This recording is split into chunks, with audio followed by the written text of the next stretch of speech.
د تخنیکی او مسلکی زده کړو ادارې په هکله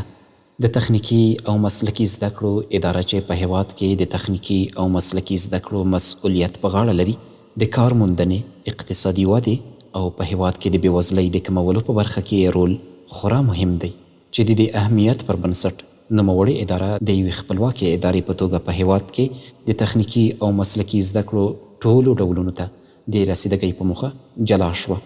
د تخنیکی او مسلکی زده کړو اداره د هیواد په 14 ولایتونو کې 202 انسټیټیوټونه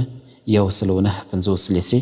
او 14 د ځانګړو زده کړو ښوونیز بنسټونه لري. دا راز د 72 څانګو په لرلو سره د تخنیکی او مسلکی زده کړو اداره د خپلو ښوونیزو مرکزونو له لارې د پوهې پر بنسټ د عملي کار په وړاندې کولو او د کار له نړۍ سره په همکارۍ د مهارتونو پراختیا ته وده ورکوي.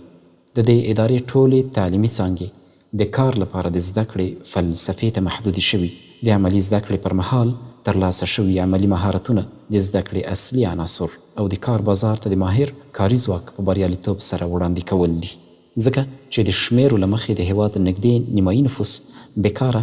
یا د کار موندلو توان نه لري. دا اداره د هیواد د مجاهدینو د ادارې او مدیریتي مهارتونو د لوړولو په موخه د تعلیمي سویې تر تثبیت وروسته مجاهدین د لیسو او انسټیټیوټونو په دورو کې د روزنو او زده کړو د دوام لپاره خپلو تعلیمي